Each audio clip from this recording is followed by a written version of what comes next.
तो इसमें question number 1 है। इसमें आएगा आपके पास क्वेश्चन पैराग्राफ आएगा पहले पूरा, और पैराग्राफ के बेस पे क्वेश्चन आंसर आएंगे। आज एक तो ऑब्जेक्टिव टाइप क्वेश्चन आपने पहले देखा, एक है असर्शन रीजन, वो आज भी आ जाएगा, और एक है आपके पास ये case based question answer. Case based question answer में क्या आएगा आपके पास, पैसेज आएगा जैसे इंग्लिश में आप लोगों ने पढ़ा होगा। Solid is the form of matter which possesses rigidity, hence a definite shape and definite volume. If intermolecular forces are greater than thermal energy, substances exist as solid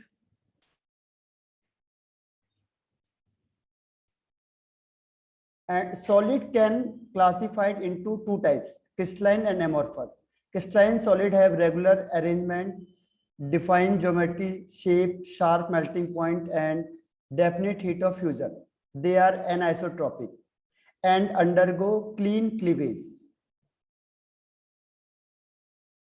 तो ये सारी इंफॉर्मेशन आपको दी है इसमें देखो। और जो एमॉर्फस होता है, एमॉर्फस में क्या होगा, नॉट रेगुलर अरेंजमेंट होता है, इरेगुलर शेप होता है, मेल्ट ओवर अरेंज होता है, no definite heat of fusion होता है, और ये आइसोट्रोपिक होते हैं। Undergo irregular cleavage. Ionic solid, molecular solid, covalent and metallic, ये टाइप ऑफ क्रिस्टलाइन सॉलिड हो गए। तो इस तरीके से एक पैराग्राफ आएगा आपके पास, और अब इस पैराग्राफ के बेस पे क्वेश्चन आंसर आएंगे। एक पैराग्राफ दिया होगा, उसे कहेंगे यहाँ पे, उसको कहते हैं case based question answer, case study base.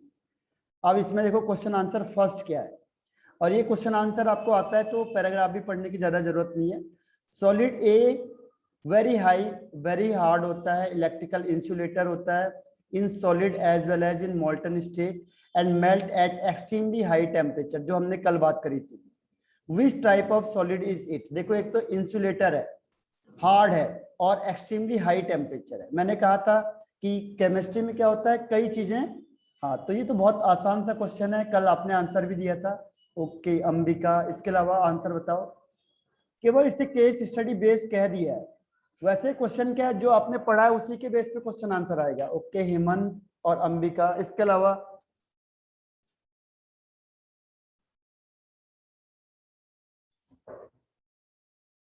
इसमें देखो एक तो इंसुलेटर है यानी इलेक्ट्रिकल कंडक्टिविटी नहीं करता है, और दूसरा है इसमें वेरी हार्ड है, एक्सट्रीमली हाई मेल्टिंग पॉइंट है। तो ये कौन सा होगा, आयनिक, मॉलिक्यूलर, कोवलेंट एंड मेटेलिक, ये तो एनसीईआरटी का ही क्वेश्चन है।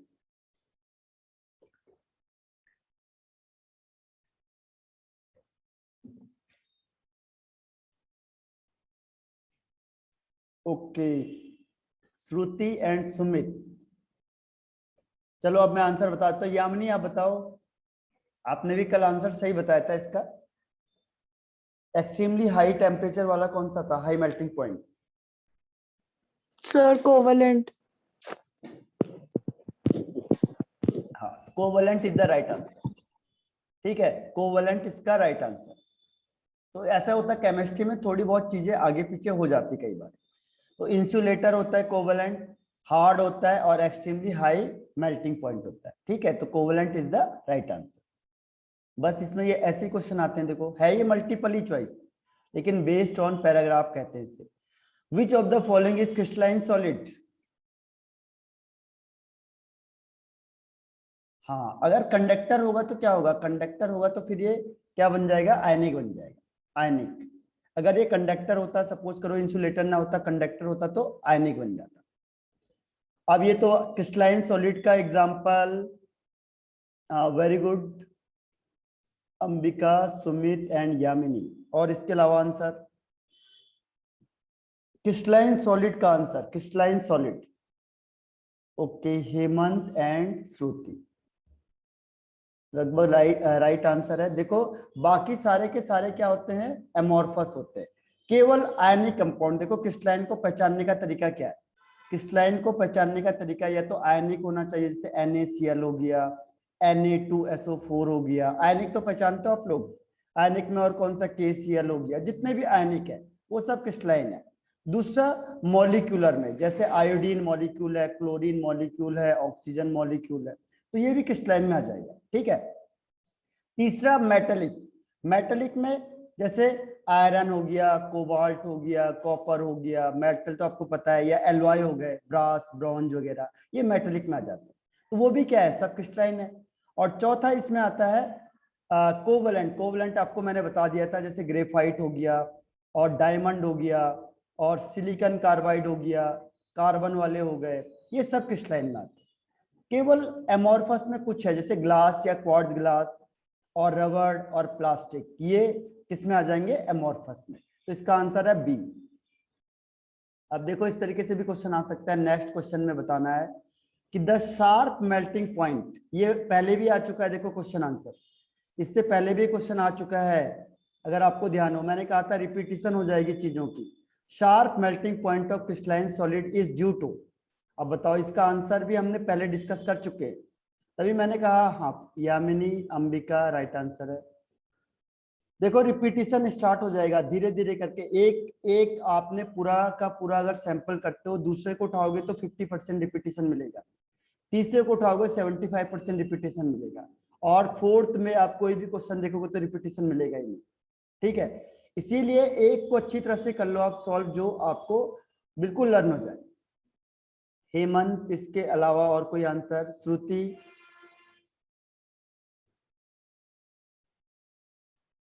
ये हमने डिस्कस करा है इससे पहले। शार्प मेल्टिंग पॉइंट का रीजन क्या है?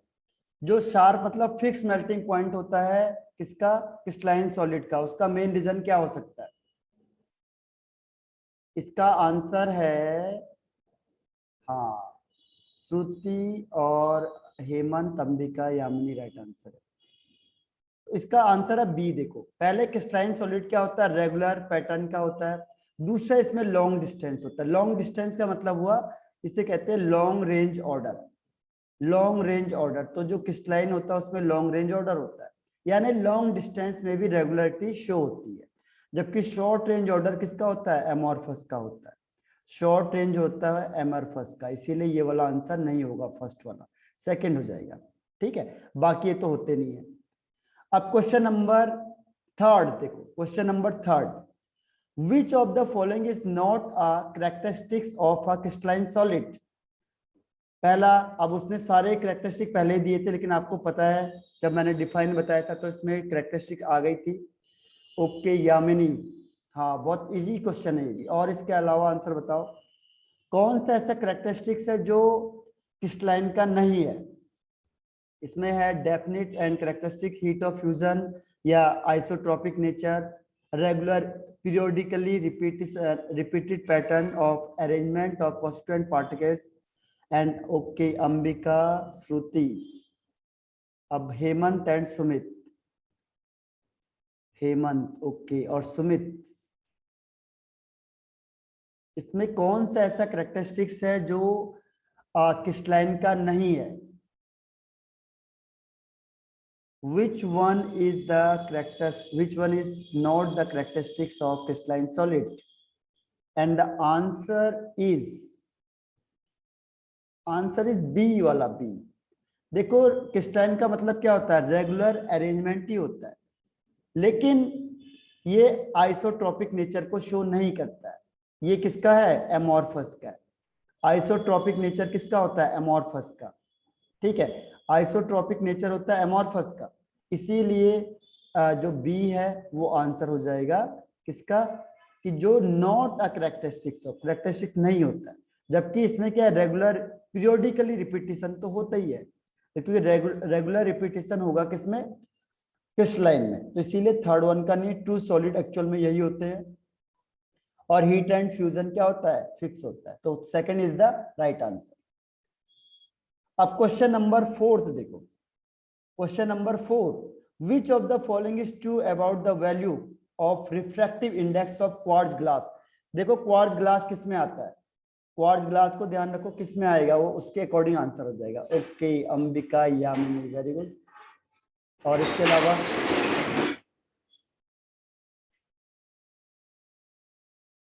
ये जैसे जैसे करोगे आप लोग ना, बहुत कम टाइम लगेगा आपको, एक क्वेश्चन में आपको हार्डली 30 सेकेंड। ओके श्रुति, हेमंत और सुमित बताओ। देखो refractive index of quartz glass, एक चीज आपको हमने इसमें बताया था या नहीं बताया था, ध्यान नहीं। देखो एक आता है क्वार्ट्ज और एक होता है क्वार्ट्ज ग्लास। तो जो क्वार्ट्ज ग्लास होता है, क्वार्ट्ज ग्लास को ध्यान रखना, it is amorphous, quartz glass is amorphous. और जबकि quartz is crystalline, quartz is crystalline and quartz glass is amorphous. अब इतना हिंट दे दिया मैंने आपको कि क्वार्ट्ज ग्लास होता है, क्वार्ट्ज क्या होता है, क्रिस्टलाइन में होता है, and quartz glass is amorphous. तो एमोर्फस की खास बात क्या है, देखो तो एमोर्फस, हाँ श्रुति राइट आंसर। अब ठीक है, तो क्वार्ट्ज ग्लास क्या होगा, सेम इन ऑल डायरेक्शन। ध्यान रखना, इसको यहाँ पे कंफ्यूज मत हो जाना, फिर से सुन लो। देखो क्वार्ट्ज क्या होता है, क्रिस्टलाइन होगा, और अगर क्वार्ट्ज ग्लास आ गया तो एमोर्फस हो जाता है। Quartz is crystalline but quartz glass is amorphous and both are made up of SiO2। दोनों किससे मिलके बनते हैं, SiO2 को। लेकिन क्वार्ट्ज क्या होता है, क्वार्ट्ज इज क्रिस्टलाइन बट, तो ये क्या हो जाएगा, first same in all direction. तो ये पहला आपका स्टेप कंप्लीट होता है। अब आपको इसको देखना है आपने कितना इसमें से अटेन कर रहे हो आप लोग, ठीक है। तो ये है थर्ड स्टेप जो आपके पास आएगा। अब इसी में देखो दोनों क्वेश्चन आपको मिक्सअप कर दिए हैं, उसको भी देख लो। ये आपके पास पैराग्राफ है, इसी में असर्शन रीजन भी आ जाता है, ध्यान रखना। इसी में कई बार असर्शन रीजन भी दे देगा। अब इसमें देखो पैराग्राफ पढ़ना आपने, वैसे any departure from the perfectly order arrangement of constituent particle is called defect. अगर कोई भी डिपार्चर होता है या डिसलोकेशन होता है उसे डिफेक्ट कहेंगे या इनपरफेक्शन कहेंगे। सॉलिड में क्या होता है, when the ratio between the cation and anion remain same after defect, उसे कहते हैं स्टोइचोमेट्री, यानी जिसमें कैटायन और एनायन का रेशियो क्या होता है, सेम होता है। कैटायन और एनायन का रेशियो सेम होगा तो स्टोइचोमेट्री, और सेम नहीं होगा तो नॉन स्टोइचोमेट्री। ये आपने पहले ही पढ़ा हुआ है। शॉर्ट की डिफेक्ट में क्या होता है, देखो इक्वल नंबर ऑफ कैटायन और anion are missing from the lattice side. जबकि फ्रैंकल डिफेक्ट में क्या होता है, फ्रैंकल डिफेक्ट में क्या होता है, कैटायन मिस हो जाता है, कैटायन यहाँ से इंटरस्टिशियल साइड में आ जाता है, ठीक है। तो ये लिखा उसने, missing from the lattice site and occupy interstitial side.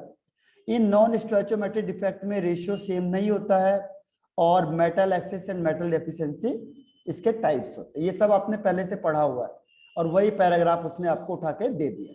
अब आपको बताना है इसमें क्वेश्चन आंसर, अगर वो नहीं भी देता तो भी आपको आप कर लेते, लेकिन अब ये है क्वेश्चन आंसर। अगर ये कर दोगे आप तो मान जाएंगे। अब इसी में देखो असर्शन रीजन है, फोर ऑप्शन वही वाले सेम। पहले ऑप्शन जो आपने पहले पढ़ा था 1 2 3 4 सेम ऑप्शन है। तो अब आपको बताना है stoichiometric defect are the point defect that disturb the stoichiometry of the solid, पहला। दूसरा, stoichiometric defect are also known as thermodynamic defect. ये मेरे ख्याल से मैंने मिस कर दिया आपको बताना, ठीक है। ये वाला स्टोइचोमेट्री वाला मैंने आपको शायद है जो वो मिस कर दिया, ये वाला मैंने मिस कर दिया आपको। जो मैं बता देता हूँ, देखो स्टोइचोमेट्रिक डिफेक्ट होता है उसको थर्मोडायनेमिक डिफेक्ट भी कहते हैं। थर्मोडायनेमिक डिफेक्ट क्यों कहते हैं, थर्मो का मतलब होता है हीट। जनरली हम यहाँ पे हीट सप्लाई करते हैं, और हीट देने के बाद क्या होता है, यहाँ पे ये डिफेक्ट प्रोड्यूस हो जाता है, इसीलिए हम इसे क्या कहते हैं, थर्मोडायनेमिक डिफेक्ट भी बोला जाता है। तो ये तो सही है। अब इसके अलावा आप मुझे ऑप्शन बताओ 1 2 3 4 में। 1 में दोनों सही है और second is the correct reason of first. Second कब होगा, जब दोनों सही है लेकिन reason is not correct. Third one है कि जब असर्शन करेक्ट है और रीजन रॉन्ग है। और फोर्थ में जब असर्शन रॉन्ग है और असर्शन क्या है, रॉन्ग है और रीजन करेक्ट है, फोर्थ। तो आप रिप्लाई करो कौन सा आंसर पे आप टिक लगाओगे। ओके, अंबिका, हेमंत। इसके अलावा यही है आपके पास जो आपके मार्क्स को असली डिसाइड करेगा, क्योंकि ये रीजनिंग टाइप क्वेश्चन आंसर है। इसमें आपको इसीलिए दिया हुआ है ताकि सबके फुल मार्क्स ना आ जाए।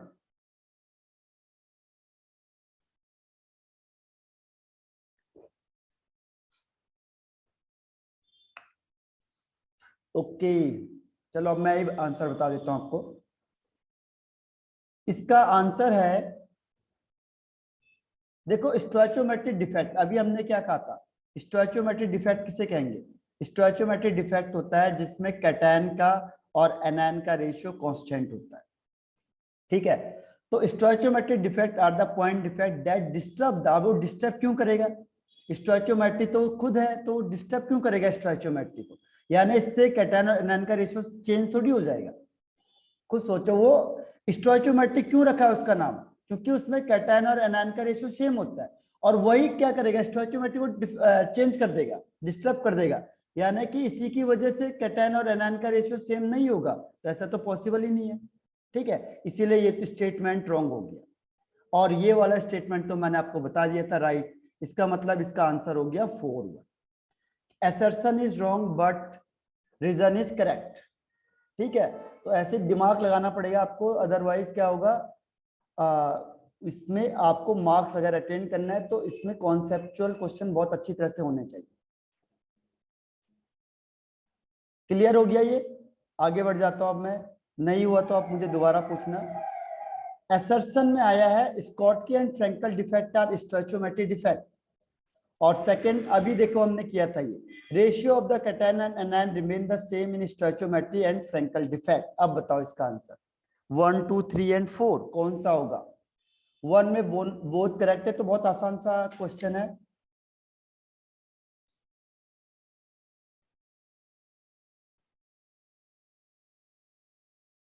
रिप्लाई करो। ओके, हेमंत, अंबिका, और इसके अलावा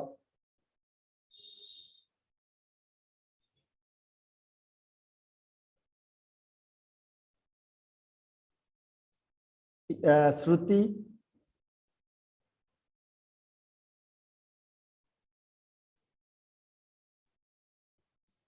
नहीं, आप सबने मिस कर दिया ये वाला क्वेश्चन आंसर। ठीक है, ये वाला सारा क्वेश्चन आंसर आपने क्या कर दिया, मिस कर दिया। इसका आंसर है 1, इसका आंसर है 1। 1 कैसे, देखो इसका आंसर 1 इसीलिए है क्योंकि दोनों करेक्ट है। अभी मैंने क्या बताया आपको, स्टोइचोमेट्री किसे कहेंगे, स्टोइचोमेट्री का मतलब होता है कि जिसमें कैटायन और एनायन का रेशियो सेम होता है। ठीक है, तो यहाँ पे फ्रैंकल स्टोइचोमेट्री में कौन कौन से आते हैं, देखो स्टोइचोमेट्री में आते हैं, स्टोइचोमेट्री डिफेक्ट में कौन कौन से आते हैं, एक होता है आयनिक, एक होता है non ionic, ionic and non ionic. Ionic में भी 2 होते हैं, शॉर्टकी एंड फ्रैंकल, तो बिल्कुल सही कह दिया उसने, ये जो शॉर्टकी एंड फ्रैंकल होता है वो स्टोइचोमेट्री डिफेक्ट है, बिल्कुल सही है। नॉन में 2 आते हैं, एक होता है वैकेंसी डिफेक्ट, एक होता है interstitial defect.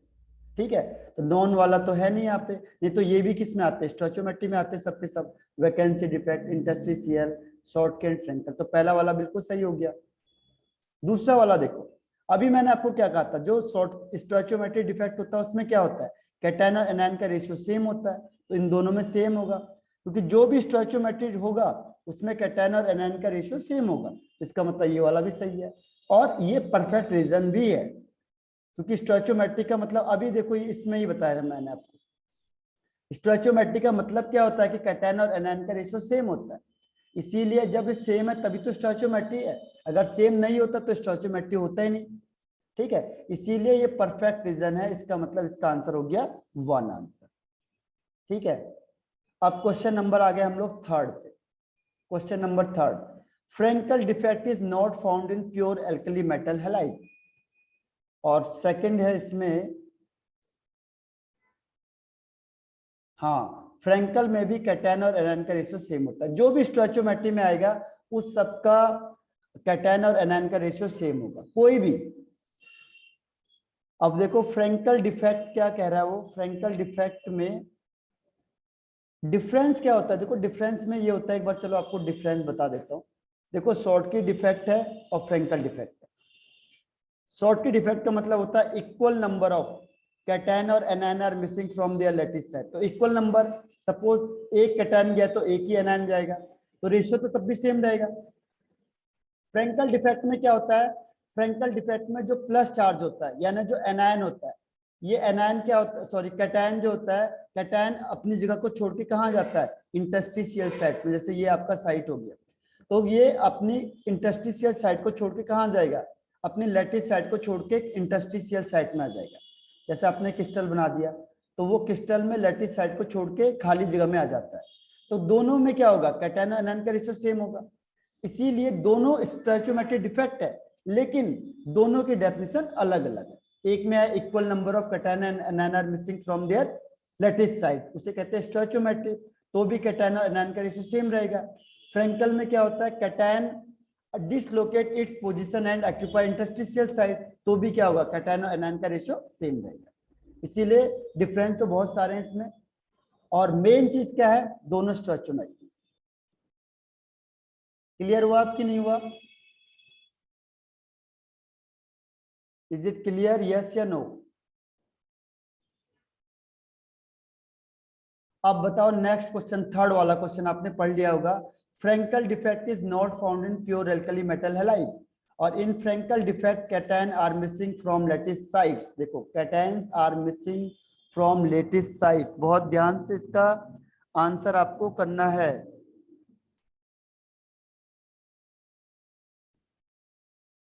Okay, Ambika, Hemant, इसके अलावा आंसर?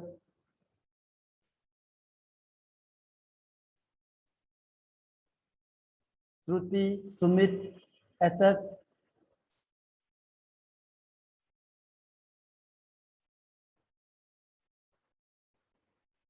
हाँ, ओके, लगभग सबका आंसर सही है इसमें। देखो इसमें क्या होगा, बोथ आर करेक्ट, दोनों सही हैं, लेकिन रीजन परफेक्ट नहीं है, क्योंकि एल्कली मेटल अलग है। देखो जो फ्रैंकल डिफेक्ट होता है, फ्रैंकल डिफेक्ट में होता है हैलाइड ऑफ सिल्वर, बस हैलाइड ऑफ सिल्वर, जैसे AgBr, AgI, AgCl, तो ये हैलाइड ऑफ सिल्वर होगा, ये फ्रैंकल में आ जाता है।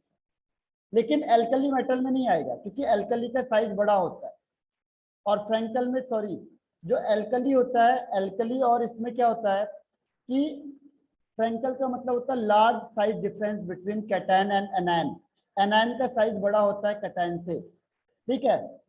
तो एल्कली मेटल का साइज तो बड़ा होता है, इसीलिए यहाँ पे नहीं आएगा, ठीक है। फ्रैंकल डिफेक्ट में क्या होगा कि size of anion is greater than the size of cation, यानी इन दोनों के बीच में क्या होगा, लार्ज साइज गैप होता है, इसीलिए एल्कली मेटल इसमें नहीं आते।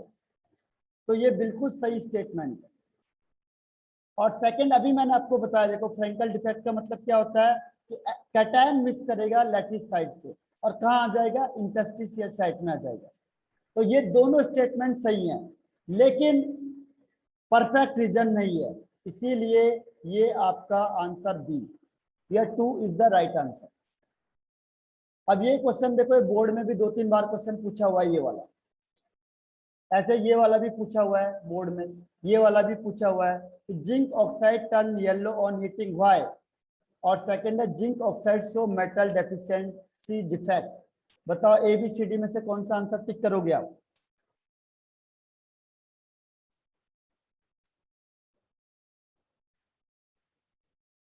ये बोर्ड का पूछा हुआ क्वेश्चन है, इंपॉर्टेंट, हॉट लेवल के क्वेश्चन में आया था ये, कि रीजन बताओ zinc oxide turn yellow on heating, ठीक है। सॉलिड स्टेट का इंपॉर्टेंट क्वेश्चन भी है, और बोर्ड में 1 से 2 बार ये क्वेश्चन पूछा हुआ है। हेमंत, ओके, इसके अलावा कोई answer?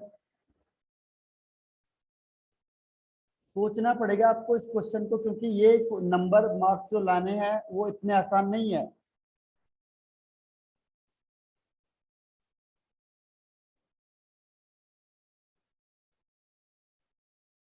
Okay, Ambika, Hemant and okay Sumit, और इसके अलावा श्रुति।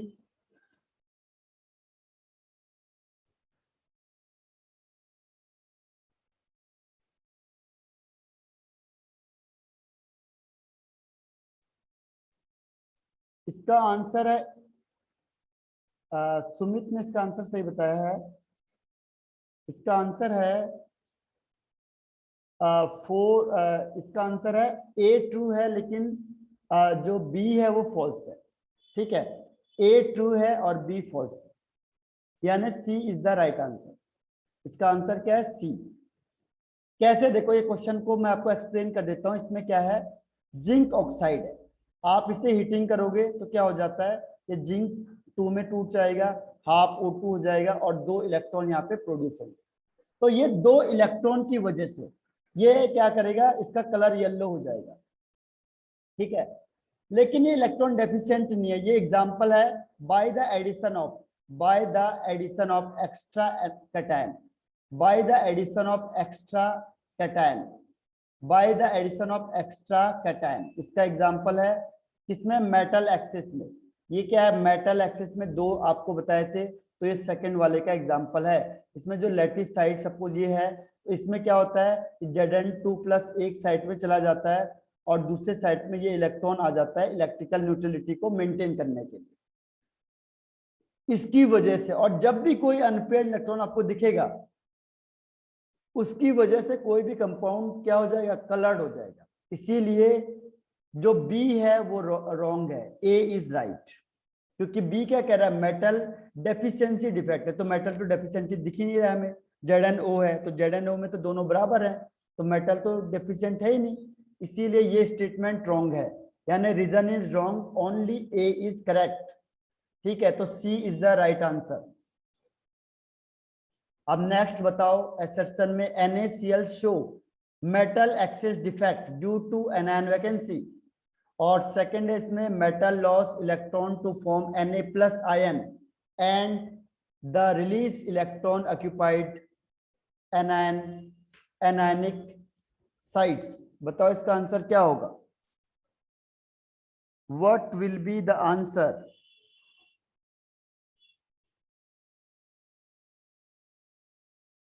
ओके, अंबिका, हेमंत, इसके अलावा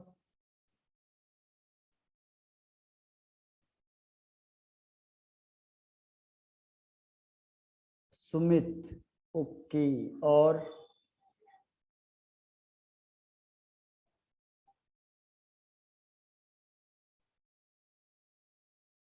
कौन रह गया, श्रुति।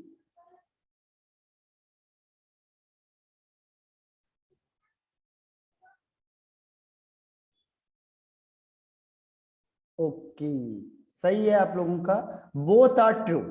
इसका आंसर है ए। ए क्या मतलब, परफेक्ट रीजन भी सही है। देखो अगर आपको पता होगा कि उसमें क्वेश्चन था, इसमें क्या था, मेटल एक्सेस में, याद करो मेटल एक्सेस में आपको बताया था एफ सेंटर। मेटल एक्सेस में क्या था, एफ सेंटर। एफ सेंटर में क्या होता है, Na है जो, इसमें एक्सेस ऑफ Na में क्या होता है कि जो Na होता है वो इलेक्ट्रॉन को कैटायन एनायन वैकेंसी हो जाती है, यानी Cl निकलेगा और Cl इलेक्ट्रॉन को वहीं पे छोड़ देगा और Cl बाहर चला जाएगा, ठीक है। तो जो NaCl show metal excess defect due to anion vacancy, बिल्कुल राइट, ठीक है। एनायन वैकेंसी की वजह से क्या होता है, metal excess defect, NaCl metal excess defect को शो करता है, तो बिल्कुल सही है। सेकंड है, जो Na+ होता है वो क्या करेगा, इलेक्ट्रॉन को लूज करेगा, तभी तो क्या हुआ, एफ सेंटर बनता है, ठीक है। To form Na+ ion and release electron occupied anionic vacancy. जो एनायनिक वैकेंसी होता है वहां पे क्या हो जाएगा, इलेक्ट्रॉन ऑक्यूपाइड हो जाएगा, तभी तो इसे कहते हैं F centre. This is called F centre. तो इसका आंसर है ए, यानी रीजन भी परफेक्ट है, तो ए इज द राइट आंसर, ठीक है।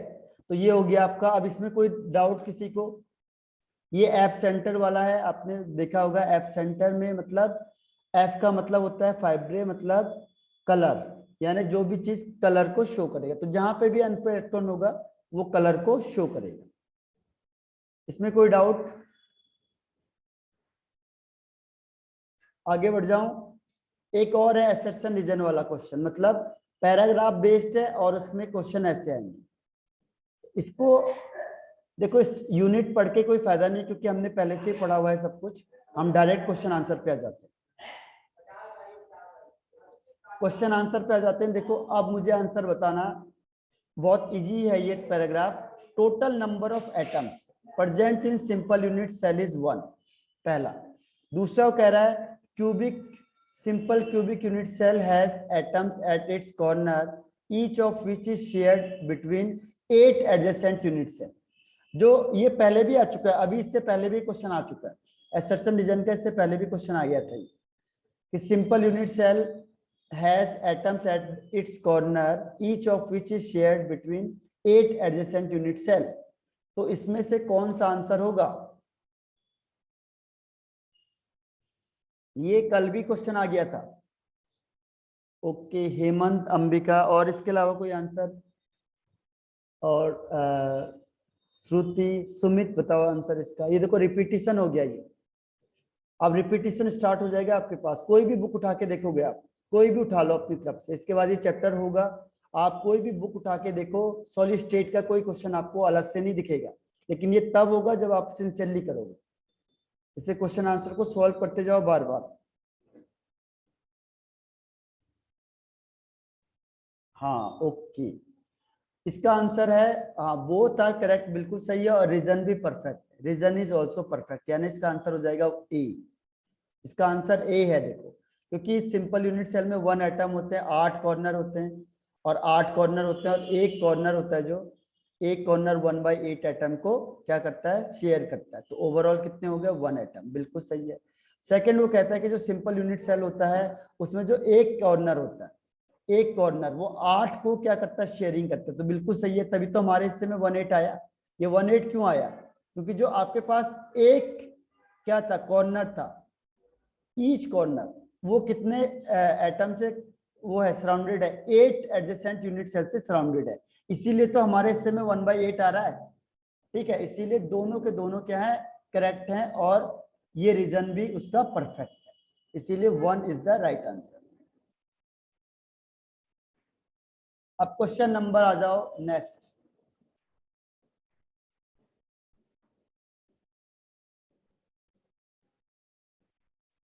ये देखो एफसीसी, ये आसान सा ही टॉपिक आया हुआ है।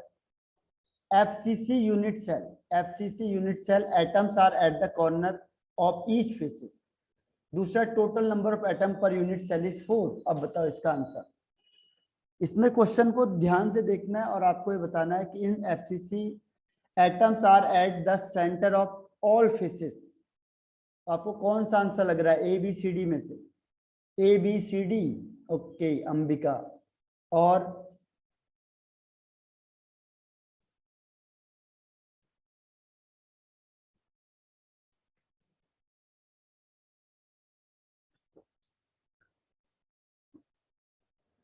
हेमंत, देखो कल इसका आपका टेस्ट होगा, कल आपका सॉलिड स्टेट का टेस्ट होगा। आप इसे पूरा पढ़ लेना, जो नहीं आएगा मुझे मैसेज करना है। टेस्ट दोगे, इसके बाद आपको चीजें लर्न हो जाएंगी। ओके श्रुति और सुमित, बताओ। टेस्ट दोगे, क्वेश्चन आंसर करोगे, देखो ऑटोमेटिकली चैप्टर आपको याद हो जाएगा।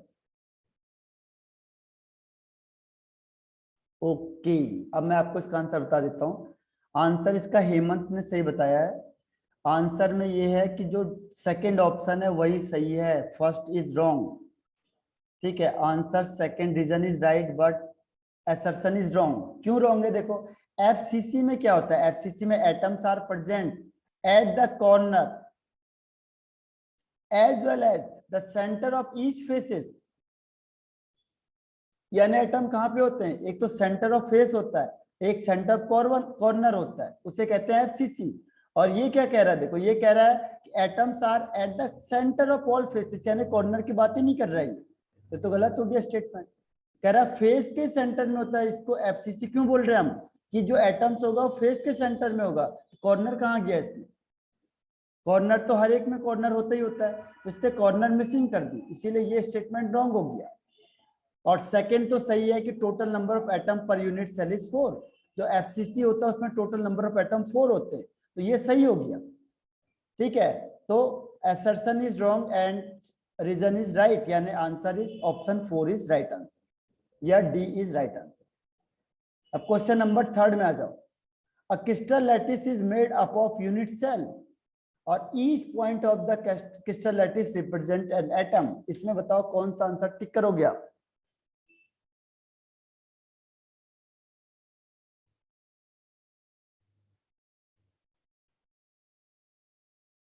ओके श्रुति एंड हेमंत, इसके अलावा अंबिका एंड सुमित।